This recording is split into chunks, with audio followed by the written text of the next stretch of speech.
Rob, your investment roadmap is predicting a recession in a year or two. What should we do to be prepared for that? Should we liquidate some of our real estate assets now and then potentially buy back later during a recession? That was the first question. That was the first question. Okay, all right. Well, I think the first thing what you do, and I think John addressed this really well in his presentation. The best defense is diversification, and trying to put together a portfolio that is going to do good in good markets, but also in bad markets, and try and match off some of the different correlations in the different asset classes. And I think that private equity, private debt helps with that. I think you get a different sort of return outlook with private equity, and also because it's not mark to market, the volatility is going to be less. So I think that helps reduce that. I think the timing of a decline in the market is very tough to judge, and an asset class like real estate is fairly illiquid. So selling with the hopes that you're going to then turn around and buy, your timing has to be good, and the transaction costs involved in that can be quite high.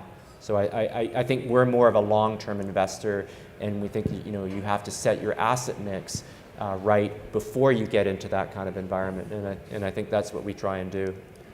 Yeah, and maybe just to add to that, if you looked at the best practices, going back to the fact that we talked earlier about institutional models like OMERS or teachers that have really outstanding long-term results over all kinds of business cycles, or Yale or Harvard, as I mentioned, they're not market timing. Essentially, they have an asset allocation model similar to ours, and what they're saying is, well, at some point in time, each one of those individual asset classes is going to take a hit. So the decision is, number one, if you were to try to guess when those hits are, you're going to be wrong as often as you're right, and you're going to absolutely create tax cycles every time you liquidate and then try to rebuy. So that's one not inconsiderable concern. The assumption you should be looking at is, let's say, the equity part of your portfolio, because a recession, drops 20%. Well, if your view is that over 10 or 20 years, that portfolio is going to increase in value, this is a buying opportunity, and presumably if you're only 30% in equities, you have the dry powder to rebalance that portfolio. So that seems to be the more effective strategy in terms of getting better long-term returns than trying to hope that you can predict the day that you need to actually reduce your exposure to any particular asset class.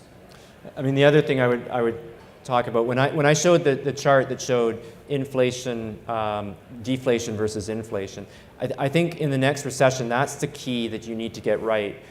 Because if you have deflation, you're going to actually want to take interest rate risk in your portfolio, because interest rates are going to probably go back down to zero. They may even go to negative territory like they have in Europe. So you want interest rate risk, you want longer term bonds.